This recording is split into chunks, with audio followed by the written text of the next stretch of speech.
Hello viewers, আসসালামু আলাইকুম। Ripon take থেকে সবাইকে স্বাগত জানাচ্ছি। আজকের ভিডিওর মাধ্যমে আপনারা দেখতে পাবেন কিভাবে মাইক্রোসফট ওয়ার্ডে সেভ এসে পিডিএফ এবং এক্সপিএস অ্যাড করবেন। সো শুরু করা যাক আজকের এই ভিডিওটি। তো প্রথমে আপনি যে জিনিসটি করবেন সেটি ওয়ার্ড ফাইলে ক্লিক করবেন। ওয়ার্ড ফাইলে ক্লিক করার পর অফিস বাটনে ক্লিক করবেন। অফিস বাটনে ক্লিক করার পর এখানে দেখতে পাচ্ছেন ফাইল নেম কমিটি 1 ডক্স। এখানে দেখতে পাচ্ছেন save S option, save S type. এখানে দেখতে পাচ্ছেন পিডিএফ এবং এক্সপিএস অপশনটা নেই। আশা করি বুঝতে পেরেছেন। সো আপনি কিভাবে অ্যাড করবেন, কিভাবে ডাউনলোড দিবেন সফটওয়্যারটি, সেই প্রসেসটি এখন দেখাবো। তো প্রথমে আপনি গুগলে যাবেন। গুগলে যাওয়ার পর এখানে দেখতে পাচ্ছেন how to save as PDF Word 2007।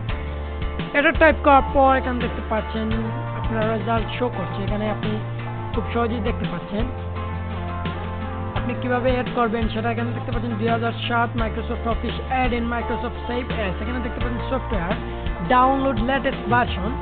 আপনি এটা ক্লিক করে ডাউনলোড করবেন। ডাউনলোড করার পর ফাইলটি আপনি সেভ দিবেন। সেভ দেওয়ার পর এখানে আপনি সেটআপ দিবেন। সেটআপ দেওয়ার পর save file, save S PDF and XPS.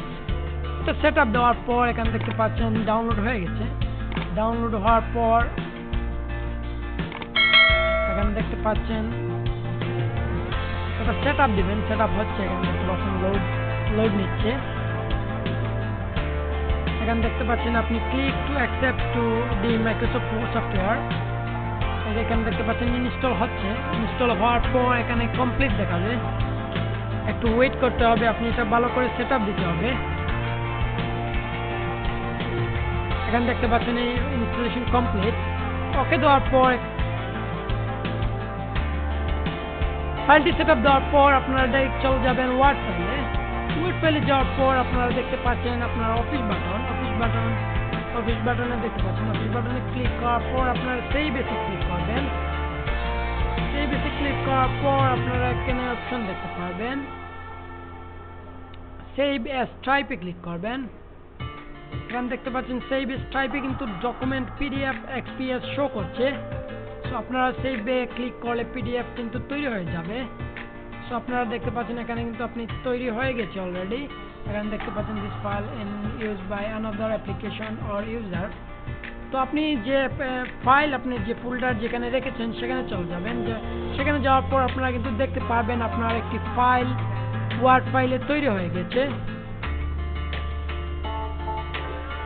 এখানে দেখতে পাচ্ছেন কমিটি 1 পিডিএফ। এটি ওপেন করবেন। ওপেন করার পর এখানে দেখতে পাচ্ছেন খুব সহজেই কিন্তু পিডিএফ ফাইলটি ওপেন হয়ে গেছে এবং তৈরি হয়ে গেছে। এখানে দেখতে পাচ্ছেন 4 পেজের পিডিএফ ফাইলটি তৈরি হয়ে গেছে।